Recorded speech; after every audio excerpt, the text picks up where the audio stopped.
How can anyone, whether they want to work in a language school or privately from their own laptop anywhere in the world, create a rewarding and impactful career teaching English as a second language, even if they are just starting out or have no teaching experience or ability?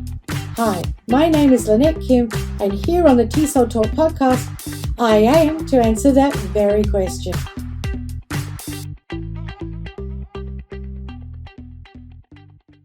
A real fear for many new ESL teachers and some that have been teaching a while is the fear of tripping up in front of the students or walking into the classroom with your resources and going blank and not knowing what to say or what to do or where to take it from there.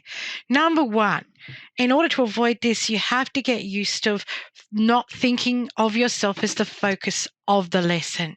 You need to think about the material taking center stage and the students themselves taking that responsibility for independent learning. Now, that's easily said and not so easily done. That takes experience and a lot of things going wrong and having to deal with them in the classroom to really get to that sweet point. In the meantime, though, there are things to avoid. Now, I worked years ago in a language school, and one of the teachers there, now this teacher, he was a lovely person. He'd worked overseas for a number of years, come back to Australia and been working in an accredited language school in Australia teaching multicultural ESL adults, the same as I was. But this particular teacher, I noticed every day before the lesson, he would get in early, up to an hour early, and he would sit there and he would script out his entire lesson. Now, I mean, from his greeting to how he was going to introduce things, he would actually put the sentences down that he was going to say. And I was astounded by this because I couldn't do that. Number one, it's just too much to think about when really you need to focus on what you're going to teach those students. But number two, when you get in front of the class, you're basically reading from a script, and that's so obvious. And I would just feel that it would be so distracting for the students to have someone doing something like that. I mean, as much as you tried to cover it, it'd soon get pretty jolly obvious.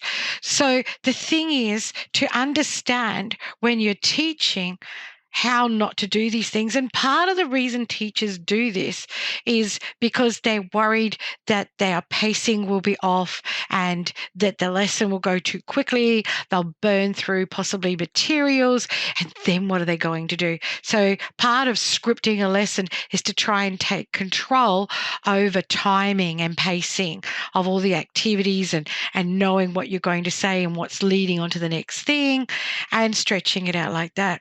So you need to not do these things. What you need to do is know your material really well. Get very comfortable with the course books that you're teaching. And let's face it, if you're teaching online, you're given materials that you're going to teach. If you're teaching overseas, there's a set curriculum and course books that you're following. Schools all do this because they want to. They've got a lot of competition. They need to make sure they've got good materials. And if you're teaching in an accredited language school in an English-speaking country like Australia, there is definitely a set curriculum and set course books. So get very familiar and comfortable with these. They're very repetitive, which gives you the opportunity to relax and go, yep, I know what activity's coming first. I know what's coming next. I know that I might want to adapt some of this stuff. You don't need to script the lesson. You just need to understand what is coming next. And you need to get really good at how to present these things and how to extend them. Now, once you get a handle on the course books and you understand what you're teaching, you won't feel you need to script. You'll look at an activity and automatically in your mind, you'll be like, yep, I'm going to introduce it like this. I'm going to explain the relevancy like that. And I'm going to put the students into pairs or groups and get them to demonstrate amongst themselves. And this alleviates that need. And being caught on the fly, you'll get more and more used to it because let's face it, even if you did script a lesson successfully, students are going to throw you off. They're going to ask questions.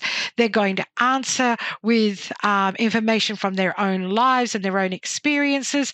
Lessons never stay on track. They always wander off in wonderful and interesting ways and different information, and you can go off track for up to an hour. I've had lessons where we've gone completely off track, but you always bring it back to the theme and the lesson objective in the end, but you allow for that rich communication and interaction. So avoid scripting of lessons, because this is something that is going to always put off your lesson and make you more vulnerable to things going wrong.